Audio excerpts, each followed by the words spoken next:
والصلاة والسلام على رسول الأنبياء والمرسلين وعلى آله الطيبين الطاهرين وأصحابه الأجمعين ومن تبعهم بإحسان إلى يوم الدين.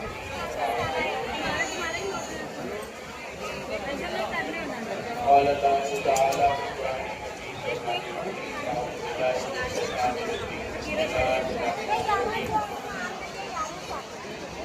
إن الذين يبايعونك إنما يبايعون الله يد الله فوق أيديهم صدق الله مولانا العظيم وبلغنا رسوله النبي الأمين المجيد الكريم الرؤوف الرحيم ونحن على ذلك لمن الشاهدين والشاكرين وبعد. قال الله تعالى في شان عظمته حبيبه الكريم أعوذ بالله من الشيطان الرجيم بسم الله الرحمن الرحيم إن الله وملائكته يصلون على النبي يا أيها الذين آمنوا صلوا عليه وسلموا تسليما اللهم صل على سيدنا وشفيعنا ونبينا ومولانا محمد وعلى آله وبارك وسلم صلاة وسلام عليك يا رسول الله صلاة وسلام عليك يا حبيب الله صلاة وسلام عليك يا نور الله صلاة وسلام عليك يا رسول الله صلى الله تعالى عليه وآله وسلم. معینی میرے خواجہ کا روضہ ہے طور کا نقشہ معینی میرے خواجہ کا روضہ ہے طور کا نقشہ وہی موسیٰ بنا جو آپ کے دربار میں آیا وہی موسیٰ بنا جو آپ کے دربار میں آیا. السلام علیکم ورحمۃ اللہ تعالی وبرکاتہ. جمیع سامعین و سامعات ناظرین و ناظرات جتنے بھی خود وقت حضرات میں جلوہ افروز ہے بارگاہ شاہ مرسرا سید سجام فخر کون و مقام سید الاولین والآخرین امام الانبیاء والمرسلین احمد مجتبی محمد رسول اللہ صلی اللہ تعالی علیہ وآلہ وبارک وسلم کی بارگاہ میں درود پاک کا تحفہ بلند آواز میں پیش کریں. اللہم صلی علی سیدنا وشفیعنا ونبینا ومولانا محمد وعلی آلہ وبارک وسلم صلاۃ وسلام علیک. سامعین حضرات، آج کی یہ محفل حضرت خواجہ خواجگاہ حضرت خواجہ عثمان حضونی رحمت اللہ تعالی علیہ بڑے سرکار پیر و مرشد رہبر و ہادی حضرت خواجہ خواجگاہ حضرت سیدنا خواجہ معین الدین حسن چشتی الحسنی والحسینی سنجری ثم اجمیری رضی اللہ تعالیٰ عنہ کے وصال مبارک کا ہے. یہ شوال المکرم حضرت خواجہ عثمان حضون رحمت اللہ علیہ بڑے سرکار جن کو لقب دیا گیا آپ حضرت خواجہ غریب نواز سرکار عطائے رسول ولی ہند عطائے رسول ابن چاہے مالی طور پر کتنا ہی توانگر ہو کتنا ہی مضبوط ہو لیکن جب تک غریب نواز کی نگاہ کرم نہ ہو اس کا بلاوا نہیں ہوتا ہے. اور جن کا بلاوا ہوتا ہے وہ ایسا ہوتا ہے کہ جیسے مدینہ بلاوا ہوتا ہے. کہ سرکار عطائے رسول کی ہم پر نوازشات ہیں اور جس موقع پر ہم لوگ حاضر ہوئے ہیں یہ بھی غریب نواز عطائے رسول کی عطا ہے ہم پر. کہ آج پیر و مرشد حضرت خواجہ عثمان ہرمند رحمۃ اللہ تعالیٰ علیہ کا ذکر خیر ہے۔ ارکان ملت اسلامیہ، مختصر انداز میں آپ کو یہ بتاتا چلوں کہ حضرت خواجہ عثمان ہرمند رحمۃ اللہ تعالیٰ علیہ بڑے سرکار، اکثر حضرات جو میرے محلہ آتے ہیں، میرے شریف آتے ہیں، انہیں حضرت خواجہ غریب نواز رحمۃ اللہ علیہ کے پیر و مرشد کا نام نہیں معلوم۔ جب نام نہیں معلوم ہوتا ہے تو شخصیت کیا معلوم ہوگی، سیرت کیا معلوم ہوگی، کردار کیا معلوم ہوگا، تعلیمات کیا معلوم ہوگی۔ اور اگر غریب نواز کو سمجھنا ہے تو ان کے پیر کو سمجھنا ہے۔ غریب نواز شخصیت کو سمجھنا ہے تو غریب نواز کے پیر کی شخصیت۔ حضرت خواجہ عثمان ہرمند رحمۃ اللہ تعالیٰ علیہ یہ وہ عجیب مرتبہ بزرگ ہیں، وہ بلند پایا بزرگ ہیں، وہ صوفیاء اولیاء کاملین اور اصفیاء اولیاء کی جماعت سے وہ بڑی شان رکھنے والے، عظمت رکھنے والے بزرگ ہیں کہ دنیا میں نہ پیروں سے ان کے مریدوں کا چلتا ہے۔ دنیا میں مثال دی جاتی ہے، فلاں پیر صاحب کے مرید ہیں تو مرید پہچانے جاتے ہیں، فلاں پیر صاحب کے مرید ہیں تو لوگ مرید کو پلٹ پلٹ کے دیکھتے ہیں کہ فلاں پیر کا مرید ہے، دیکھیں اس میں کیا جلوہ نمائی ہے۔ فلاں استاد کے شاگرد ہیں، شاگرد کو دیکھا جاتا ہے کہ کتنی صلاحیت ہے، سنا ہے بہت بڑے استاد ہیں، دیکھیں ان کی صلاحیت کیسی ہے۔ شاگرد کو دیکھ کے استاد کا پتہ چلتا ہے۔ اور پیر دنیا میں، مرید دنیا میں اپنے پیروں کے نام سے پہچانے جاتے ہیں، شاگرد اپنے استاد کے نام سے پہچانے جاتے ہیں۔ مگر یہاں ماجرا کچھ اور ہے، مگر یہاں برعکس ہے، برعکس یہاں منظر ہے۔ حضرت خواجہ عثمان ہرمند رحمۃ اللہ علیہ غریب نواز کے پیر و مرشد کا نام آج دنیا عالم میں غریب نواز کے نام سے جانا جاتا ہے۔ آج غریب نواز کی شخصیت ہے کہ جس نے حضرت خواجہ عثمان ہرمند رحمۃ اللہ علیہ کو اور ان کے نام کو لوگوں کے درمیان زندہ رکھا۔ ایسی بڑی کم مثالیں ہیں کہ مرید اتنا آگے ہو جائے کہ پیر کا نام اس سے چلے، یہ کم مثالیں ہوتی ہیں دنیا میں۔ آخر ایسا کیا تھا کہ عثمان ہرمند رحمۃ اللہ علیہ پردہ خفا میں چلے گئے، پردہ غیب میں چلے گئے اور ظاہر میں عثمان ہرمند نظر آنے لگے۔ یہ کیسا منظر ہے، یہ کیسی تعلیمات ہے اور یہ کیسا مرید اور پیر کا رشتہ ہے۔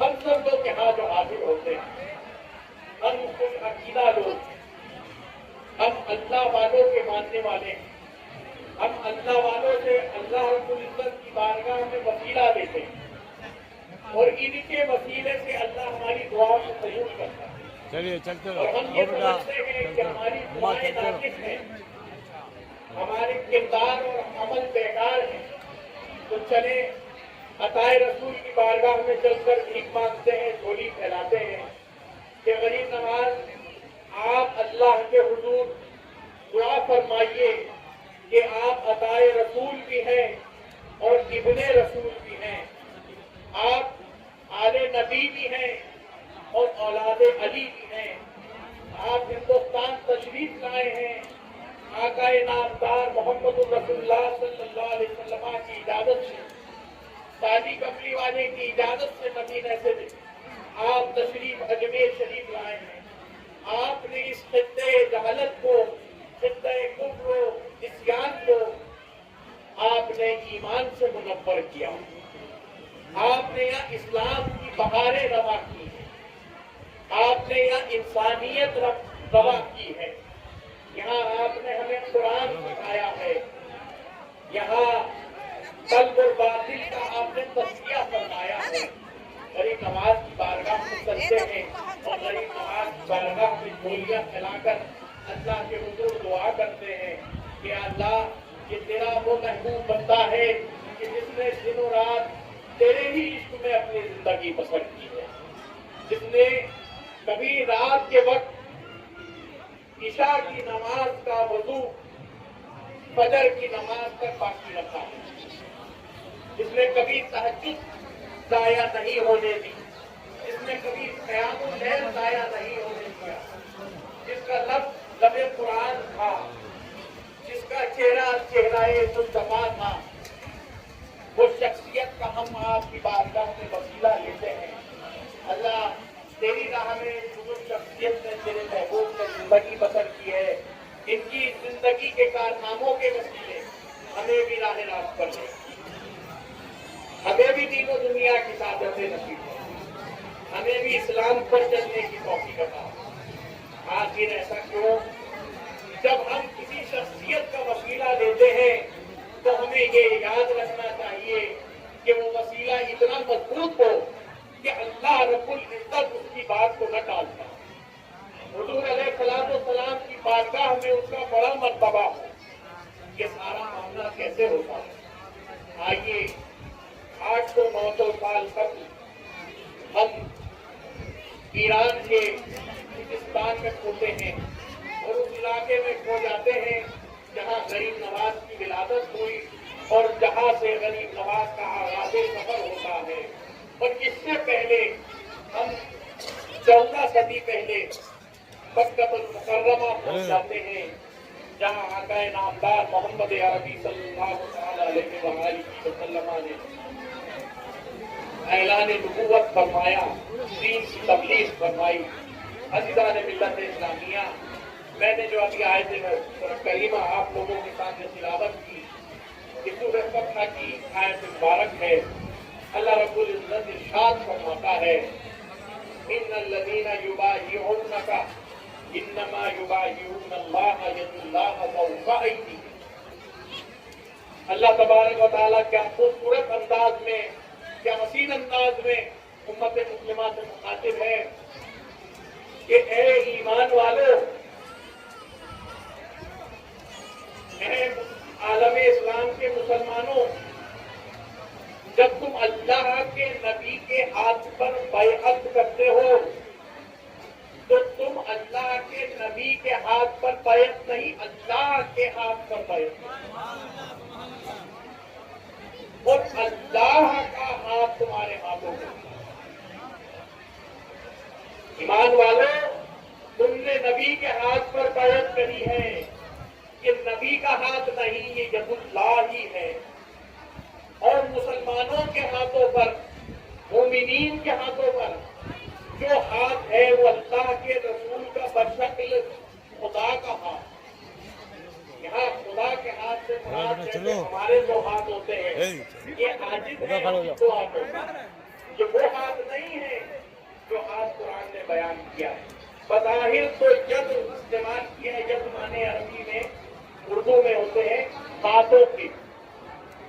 یہ ہاتھ اگر ٹوٹ جائے، کٹ جائے تو انسان محتاج ہو جاتا ہے۔ اللہ تبارک و تعالیٰ تمام محتاجی سے پاک ہے، بے نیاز۔ اللہ تبارک و تعالیٰ تمام نقص سے پاک ہے، عیوب سے پاک ہے۔ پھر اس نے یہ مثال کیوں دی؟ بہت غور سے سننے کی بات ہے۔ سامعین حضرات، کیونکہ یہ موقع حضرت غریب نواز رحمۃ اللہ علیہ کے پیر و مرشد کا ہے، اسی مناسبت سے میں نے یہ آیت کریمہ پڑھی ہے۔ اور ہمیں یہ بھی سمجھ میں آنا چاہیے کہ ہم بزرگان دین کی بارگاہوں میں جو جاتے ہیں، کیا ہمارے مقصد و مراد فقط اتنا ہوتا ہے کہ ہم یہاں آ کے بچہ مانگیں، یہاں آ کے دولت دنیا مانگیں، یہاں اپنے قرضوں کی گریہ اداری کریں، یہاں اپنی دنیاوی پریشانیاں پیش کریں؟ کیا یہی غریب نواز میں آنے کا مقصد ہے؟ یہی غریب نواز میں آنے کا مقصد ہے تو یہ مقصد ناتمام۔ اگر دنیا کی ہی خواہشات غریب نواز کے حضور پیش کرنی ہے تو یہ اس سے زیادہ نہیں کہ کسی بادشاہ دنیا کے سامنے اپنے حوائج پیش کرنا۔ کہ فلاں میری پریشانی دور ہو جائے، فلاں مجھ کو میرے کھانے میں پیسے ڈال دیے جائیں، یہ غریب نواز میں ہے۔ ہاں، دنیا کی زندگی اللہ رب العزت کے ولیوں کی بارگاہ کا وسیلہ لے کے اتنی مانگی جائے کہ جس پر ہم اللہ کا شکر ادا کر سکیں اور گناہوں اور گمراہیوں میں نہ پڑیں۔ ہاں، اب یہاں میں یہ کہنے لگا ہوں کہ جب اللہ تبارک و تعالیٰ نے کہہ دیا کہ نبی کا ہاتھ میرا ہاتھ ہے، تو اے مومنین، یہاں ہاتھ سے مراد اللہ کی رحمت ہے، اللہ کی قدرت، اللہ کی شان، اللہ کی عظمت۔ اللہ تبارک و تعالیٰ نے اپنے نبی کے ہاتھ کو اپنا ہاتھ کہا۔ اب یہاں سمجھنے کی بات یہ ہے کہ جب مرید اپنے شیخ کے ہاتھ میں، اپنے پیر کے ہاتھ میں جب ہاتھ دیتا ہے، آپ لوگ بھی بہت سارے پیروں سے جتنے لوگ آئے ہیں الگ الگ حلقوں میں بیعت ہوں گے، الگ الگ سلسلوں میں بیعت ہوں گے، کسی کا کوئی پیر ہوگا، کسی کی کوئی خانقاہ ہوگی، کسی کا کوئی طرز ہوگا، مگر یہ بات یاد رکھنے کی ہے خانقاہوں کے نام الگ ہو سکتے ہیں، طریقہ عمل الگ ہو سکتا ہے، طریقہ تبلیغ الگ ہو سکتا ہے، سلسلوں کے نام الگ ہو سکتے ہیں، مگر سب کا منشا اور مقصد ہر ولی کا بندوں کو اللہ سے جوڑنا، بندوں کو اللہ سے اس راستے پر چلانا ہے جوڑنے کے لیے جو محمد الرسول اللہ صلی اللہ علیہ وسلم نے راستہ دیا۔ اب جب مرید اپنے شیخ سے، پیر سے عیادت لیتا ہے، بیعت کرتا ہے، تو یہ رسم وہاں سے چلی، حضور علیہ السلام کے دور سے چلی۔ بہت لوگ جو بدعقیدہ ہیں وہ آپ سے پوچھتے ہیں ارے یہ بیعت کرنے کی رسمیں کہاں سے آئی؟ ہاتھ میں ہاتھ دے کر بیعت کرنا کس دور سے ثابت ہے؟ یہ رسول پاک صلی اللہ علیہ وسلم کی سنت ہے۔ رسول کریم صلی اللہ علیہ وسلم نے صحابہ اکرام کو بیعت فرمایا، اور بیعت فرما کے کیا فرمایا کہ آج سے تمہاری جان میرے سپرد، اس جان کے بدلے میں اللہ نے تمہیں جنت بخشی۔ مرید صادق جو ہوتا ہے جب پیر سے بیعت ہوتا ہے تو وہاں بیعت ہونے کا مراد یہ ہوتی ہے، معنی یہ ہوتا ہے کہ اب میں آپ سے بیعت ہو گیا ہوں، میں نے اپنی جان آپ کو سپرد کر، اب آپ جو چاہیں اس جان پر تصرف کریں، جیسا چاہیں آپ اس سے کام لیں۔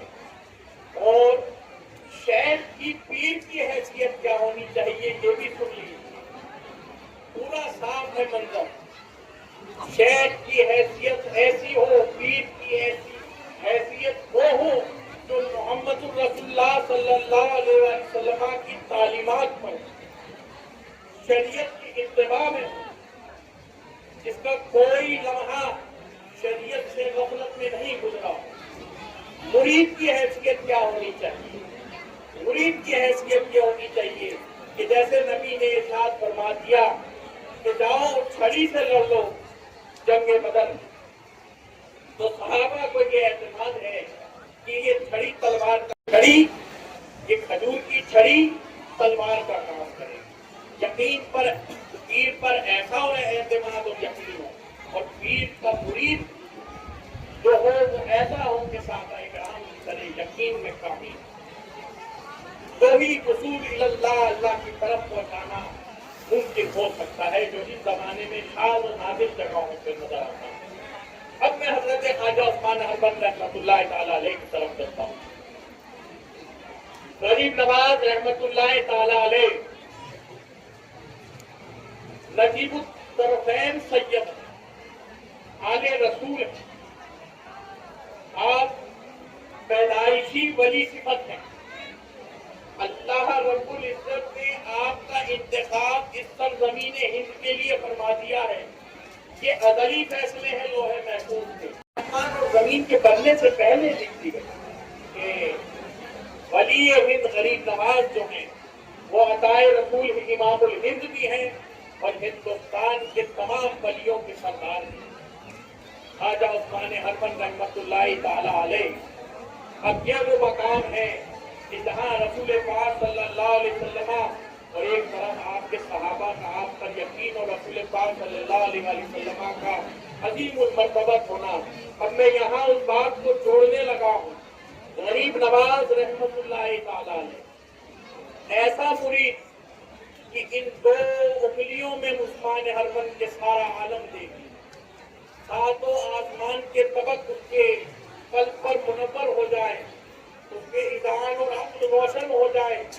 اور خواجہ عثمان ہرمن رحمت اللہ علیہ فرمائے کہ دو انگلیوں کے بیچ تمہیں کیا نظر آتا ہے؟ تو آپ فرمائے ہم سے محلہ نظر آتا ہے، ساتوں طبق آسمان کے پار نظر آتا ہے. اور پیر کیسا ہو کہ دو انگلیوں میں اس کی حیثیت ہو کہ سارا عالم نظر آتا ہے. یہ ہے حضرت خواجہ عثمان ہرمن. آج غریب نواز کی جو یہ شخصیت ہے یہ کس بنیاد سے؟ 20 سال کا سفر آپ کا سفر و حضر آپ نے صرف ایک خدمات انجام دی ہے، ایک خدمت انجام دی ہے حضرت خواجہ عثمان ہرمن اپنے پیر و مرشد. بڑا تعجب کریں گے آج کے لوگ کہ آج تو خانقاہوں میں جاتے بیٹھتے ہی خلافتیں مل جاتی ہیں، مرید کو پہلے ہی جنت کی بشارت مل جاتی ہے بیعت ہوتے کہ فلاں پیر سے بیعت ہو گئے تو وہاں جنت تو بڑھتی ہے. پھر اس کے بعد جنت کے الگ الگ مقام میں ٹکٹ ملتے ہیں کہ الگ الگ لیول کے ٹکٹ ہیں، first class, business class, economy class. یہ خانقاہوں کا اس دور کا تصور ہے. یہ وہ خانقاہیں بتا رہا ہوں کہ ہمارے بزرگ نے کہا معینی خواجہ اجمیر کا ہے روضہ طور کا نقش. طور حضرت موسیٰ علیہ السلام نے جہاں جا کر جس جبل پر جنار پر اللہ رب العزت نے کلام فرمایا، اللہ رب العزت نے اپنی مختصر تجلی دکھائی، آپ بے ہوش ہو گئے. یہ وہ طور موسیٰ ہے، وہی موسیٰ بنا جو آپ کے دربار میں ہے.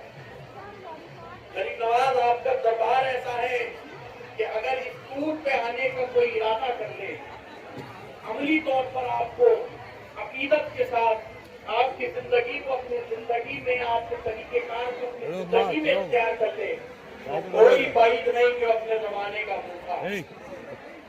یہ ہے شرائط،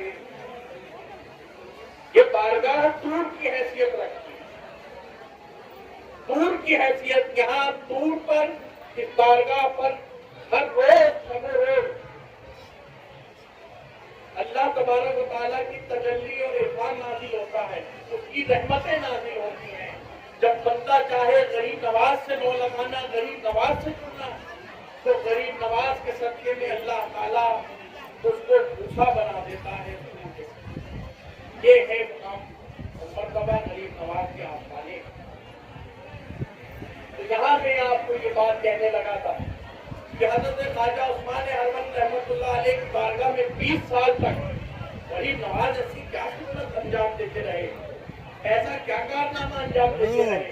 اس کی بنیاد پر اس وقت آپ ولی الہند کہلائے، عطائے رسول کہلائے، تمام اولیاء ہند کے بادشاہ کہلائے، شاہ ہندوستان کہلائے. ایسا کیا عمل، ایسا کیا عمل تھا؟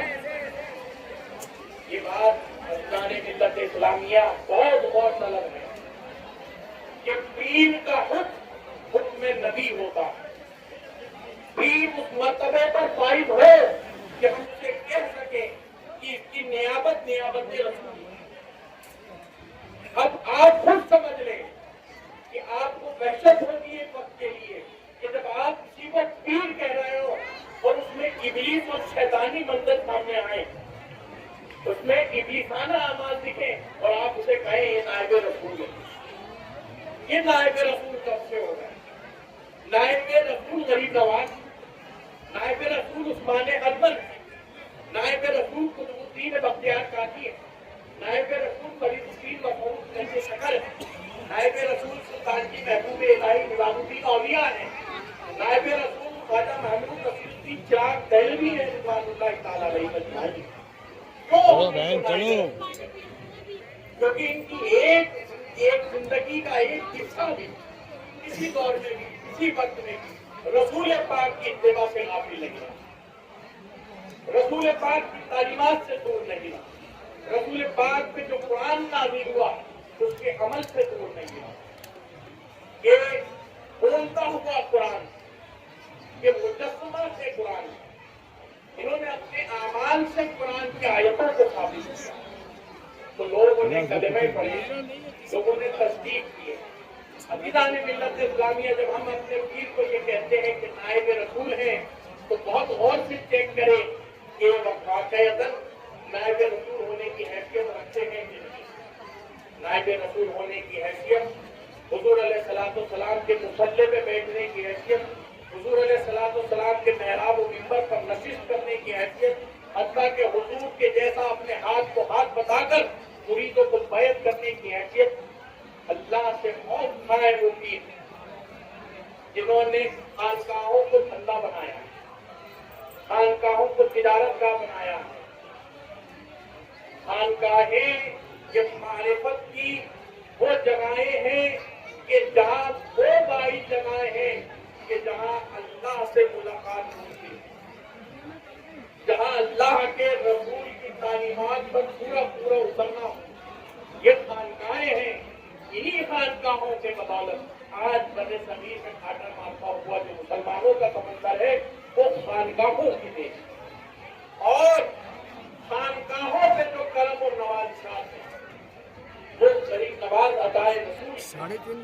اب یہاں ایک بات میں آپ کو کہنے لگا ہوں، آج کل بڑے مقابلے ہونے لگتے ہیں، آپ بہت زیادہ واقف ہیں، بڑے مقابلے موازنے ہوتے ہیں، مقابلے میں لایا جاتا ہے فلاں پیر کی حیثیت خواجہ کی بارگاہ میں، فلاں پیر کا نعرہ خواجہ کی بارگاہ میں، فلاں میرا شیخ ہے ان کا مرتبہ اتنا بلند ہے خواجہ کی بارگاہ میں، ان کے نعرے بھی لگا دیے جاتے ہیں بے باکانہ انداز میں۔ وہ غفلت ہو، جہالت ہو یا علم ہی ہو مگر کیا جاتا ہے ایسا۔ غریب نواز کی شخصیت کے سامنے کل ہند کی خانقاہوں کی ایسی حیثیت ہے، غریب نواز کی شخصیت کے سامنے کل ہند کی درگاہوں خانقاہوں کے پیروں کی بزرگوں کی اللہ والوں کی وہ حیثیت ہے کہ غریب نواز کی جوتی میں لگا ہوا خاک کا ذرہ، غریب نواز کی جوتی میں لگا ہوا خاک کا ذرہ بھی بن جائے تو قابل رشک ہے۔ جس کی کیا اوقات اس کے نعرے یہاں لگائے جائیں۔ ہاں نعرے بلند ہو، یہ بات بیچ میں آ گئی، ہم ٹاپک پر واپس آئے لیکن کلیئر کرتے چلنا ضروری ہے۔ نعرے ہو اور بلند آواز میں ہو، نعرے کیا ہو، بلند آواز میں کیا ہو، ہمارا ایمان کیا ہونا چاہیے، ہمارا عقیدہ کیا ہونا چاہیے۔ مولوی کا عقیدہ نہیں ہے ہندوستان میں عقیدہ غریب نواز کا ہے۔ مفتی کے فتوے سے ہندوستان نہیں چلتا ہے، اب چل رہا ہے تو دیکھ لو حالات کیسے ہیں۔ تم نے فتوے کا دین بنایا تو فتوے کے دین کی حیثیت بھی دیکھ لو کیا ہے۔ ہم نے فتوے کے دین کو مانا ہے، غریب نواز کے شہر سے مانا ہے۔ تم فتوے کے دین کو مانتے ہو تو دیکھو کیا حالات ہیں۔ تمہارے دین کی حیثیت کیا ہو گئی؟ تمہارے سر کی ٹوپی کا اتار کے چلا جائے تو تمہاری حیثیت کی آپ سمجھ لو۔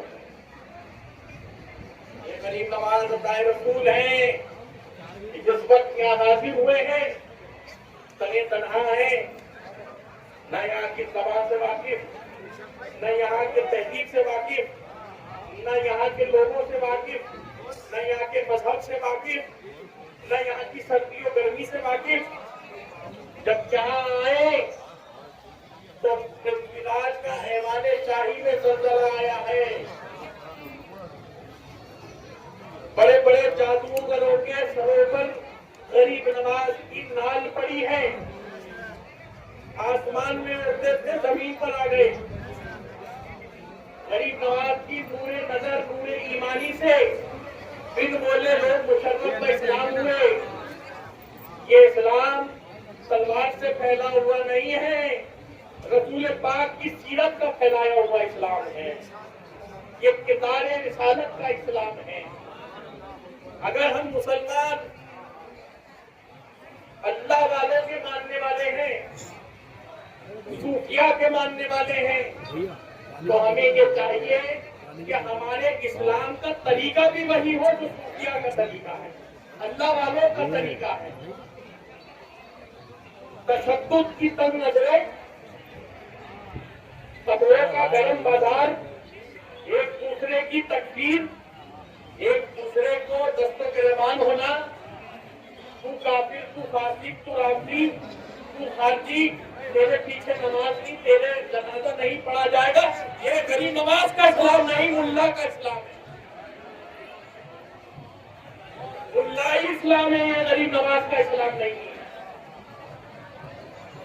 پڑھانے والی اکثر عوام ملا ہی اسلام کو غریب نواز کا اسلام سمجھتی ہے۔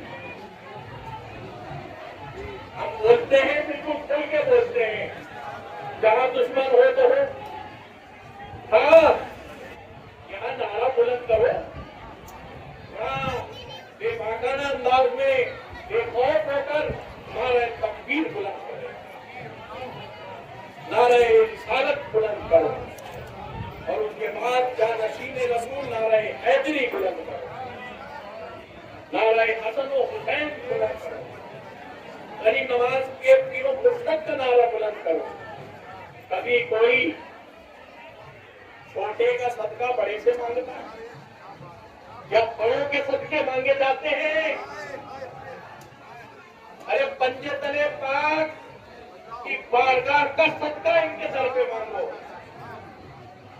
ان کی شخصیت سے ان کے آباء و اجداد کا وسیلہ مانگو، غریب نواز کے آباء و اجداد کا وسیلہ مانگو، محمد رسول اللہ کے گھر والوں کا وسیلہ مانگو، مانگو تو یہ مانگو۔ اب مانگنے کے ڈھنگ میں بھی خرابی آ جائے اور پھر در بدر سکے پھرو تو یہ تو تمہارا خسارہ ہے۔ غریب نواز کا تو یہ رحمت کا در آج بھی کھلا ہوا کا نعرہ لگاؤ، جنہیں بڑا رسول نے بنایا، انسانوں نے نہیں بنایا، بڑا رسول نے بنایا ہے جنہیں، ان کی بات کرو، ان کا وسیلہ مانگو، ان کے نعرے لگاؤ، ہر ایک مانگنے آئے ہو تو مل جائے گا۔ اجزان ملت اسلامیہ جملہ معترضہ کے طور پر بیچ میں ایک بات آ گئی، جب بات آ گئی تو بات ہونی ہی چاہیے، بات ہونے کے لیے یہ ہوتی ہے اور ہونی چاہیے۔ غریب نواز خیر رسول شہنشاہ ہندوستان کی پیروں میں تک میں جہاں رکا تھا اس کی بات کو آگے لے کے چلتا ہوں اور اسی پر اپنی بات کو اختتام پذیر کروں۔ 20 سال غریب نواز نے کس چیز کی خدمت انجام دی؟ 20 سال کس ٹائپ کی خدمت انجام دی؟ جب مسلح پکڑ کے بیٹھے رہے، جب دنوں رات سجدہ ریزی میں رہے، جب تلاوت قرآن مجید کی کرتے رہے، یہ تو آپ کی زندگی کے خاص اوقات ہے ہی، مگر پیر کے ساتھ آپ کا کیا تعلق؟ پیر نے آپ سے کیا کہا؟ جہاں سب فیل ہو گئے وہاں غریب نواز کامیاب ہوئے، تو کون سی جگہ؟ پیر نے کہا تم بسرکت نماز پڑھ لو، تب تو پڑھنے والے بہت تھے،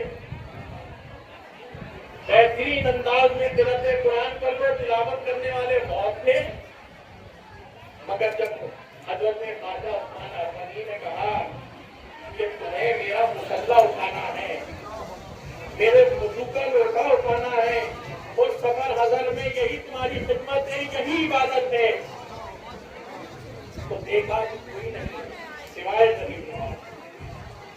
یہ غریب نواز ہیں جنہوں نے پیر کے فرمان کو فرمان رسالت سمجھا، جنہوں نے اپنے پیر کی شخصیت میں حضور علیہ السلام کی جلوہ گری دیکھی اور سنا دیکھتے کہ حضرت خواجہ عثمان احمد رحمۃ اللہ تعالیٰ علیہ معاذ اللہ کے اس دور کے پیروں کی طرح،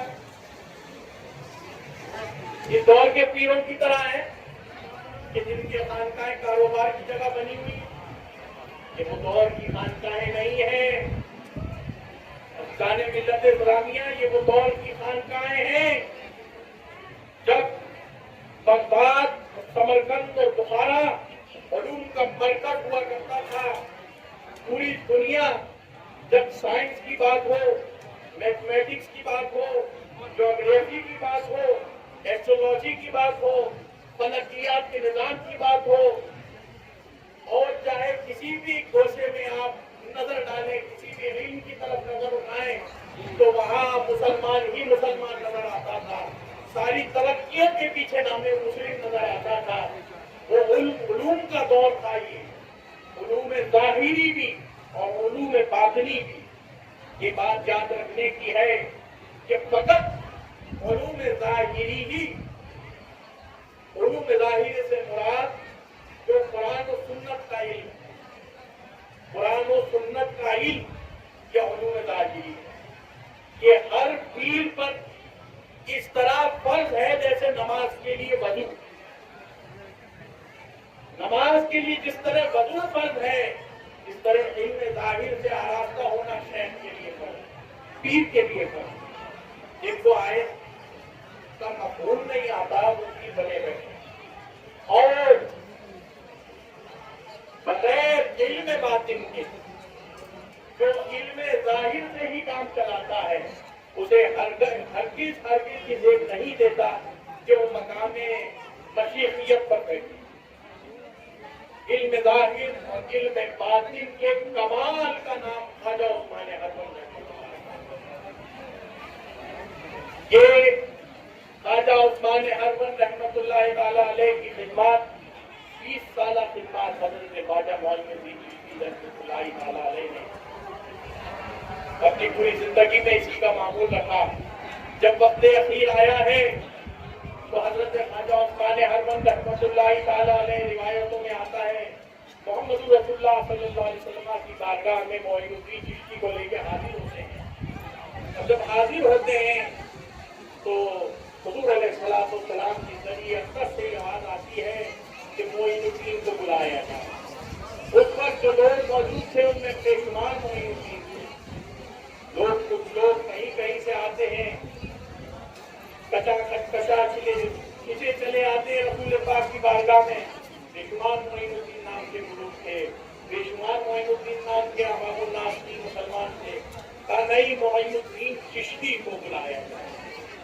حضور علیہ السلام کی بارگاہ میں آپ حاضر ہوئے اور آپ کے ید مبارک دستے مبارک پر ہندوستان کا نقشہ غیب سے ظاہر ہوا اور آپ کو یہ بتایا گیا کہ ہندوستان ہے اور ہندوستان پر ہمیشہ ہمیشہ کی حکومت تمہاری رہی. یہ ملک ہندوستان یہ چشتیوں کی غلطی ہے, یہ چشتیوں کی غلطی ہے. ہندوستان غریب نواز اور ان کے مریدین اور خلفاء اور چشتیہ سلسلے کے بزرگ اس سرزمین کے میزبان ہیں. اس سرزمین پہ جو بھی بزرگ آئے گا وہ مہمان بن کے آئے گا. غریب نواز کی حیثیت میزبان کی. کوئی کسی سلسلے میں بیعت ہو, مرید ہو, سب سلسلے جو ہیں وہ سر آنکھوں کا تاج, ہماری سروں کا تاج, آنکھوں کا سرما. سب نے اپنے اپنے لحاظ سے خدمت دین انجام دی ہے, سب نے تبلیغ دین کی ہے. مگر جب بات اصل ایمان کی ہو, ایمان کے بیج کی ہو, چاہے وہ قادری ہو, سہروردی ہو, نقشبندی ہو, شاذلی ہو, قلندری ہو, مداری ہو, ملامتی ہو, سب کے اندر ایمان کا بیج چشتی ہے, چشتی ہے. چاہے وہ کسی سلسلے سے بیعت ہو جائے, غریب نواز اس کے ایمان میں بسے. خواجہ عثمان ہرمن رحمۃ اللہ تعالی علیہ وہ عظیم بزرگ ہیں کہ جن کے لیے بس یہ کہہ دینا کافی ہے کہ غریب نواز ان کے مرشد. بس یہ کہہ دینا کافی ہے خواجہ عثمان ہرمن کی شان میں کہ جن کا خلیفہ اور مرید غریب نواز ہو تو اس کے پیر کا عالم کیا ہو.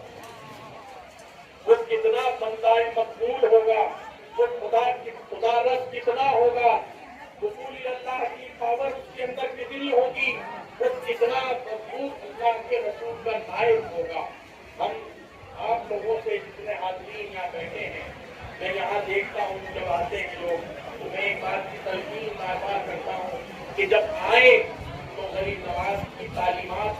میں کوئی کتاب ضرور پڑھ کے آیا. اپنی زندگی میں جو معمول آپ کو بنانا ہے یہ خواجہ عثمان حرمت رحمۃ اللہ تعالیٰ علیہ کی آپ کو بات کہتا ہوں. جب کسی بزرگ شخصیت کی, جب کسی ہستی کی ہم سیرت پڑھتے ہیں, ان کے کتاب کو, ان کی تعلیمات کو پڑھتے ہیں, ان کے کارناموں کو پڑھتے ہیں, تو ہمارا ایمان تو تازہ ہوتا ہی ہے. ہمارے اندر ایک جذبہ اور احساس پیدا ہوتا ہے کہ ہمیں کیسا مسلمان بنانا ہے. ہمیں ایک رائٹ ڈائریکشن ملتا ہے. اس ڈائریکشن پر چل کر ہمیں دین کی تبلیغ بھی کرنی چاہیے اور دین پر قائم بھی رہنا چاہیے. اور ہمیں پڑھنا چاہیے تاکہ جو جعلی اور نقلی سامان مارکیٹ میں ملتا ہے اس کی بھی دکانیں بند ہوں. جب ہم اصلی لوگوں سے پڑھیں گے تو نقلیوں کی دکان خود بخود کھولو. خواجہ غریب نواز کی تعلیمات, خواجہ غریب نواز کے فرمودات, آپ کے ارشادات, آپ کی سیرت, آپ کے مسائل, آپ کے تبلیغ دین, آپ کا یہ پورا حصہ ہندوستان جب آپ تشریف لائے ہیں, کہیں آپ کو تنگ نظری نہیں دکھے گی, کہیں آپ کو تعصب نہیں دکھے گا, کہیں آپ کو یہ بحث نہیں دکھے گی کہ منو تو, کہ میں کچھ اور تو کچھ اور. یہاں سب کچھ عالم انسانیت کی بہبودی کے لیے ہے. یہاں سب کچھ انسان کو اس کے رب سے ملانے کے لیے ہے. یہ محمد رسول اللہ کا دین محمد رسول اللہ کے منہج پر چلانے کے لیے ہے. اور غریب نواز کی تعلیمات آپ کو یہ بتاتی ہیں کہ دین متین تلوار کے سائے میں نہیں, غریب نواز کے اخلاق پہ پھیلا ہے, غریب نواز کی تعلیمات پر پھیلا ہے. ارکان ملت اسلامیہ, آپ غریب نواز کو پڑھیں, غریب نواز کے پیر و مرشد کو پڑھیں, غریب نواز کے خلفاء کو پڑھیں, ان کی مریدین کو پڑھیں اور اولیاء اللہ کی زندگی کو پڑھیں, تاکہ آپ کا سینہ ایمان سے منور و متجلا ہو. اللہ تبارک و تعالیٰ ہم سب کو اللہ والوں کی سیرت پر عمل کرنے کی توفیق عطا فرمائے اور ہندوستان کے مسلمانوں کو خاکساری مسلمان بنائے. اقول قولی ھذا واستغفر اللہ. السلام علیکم ورحمۃ اللہ تعالیٰ وبرکاتہ.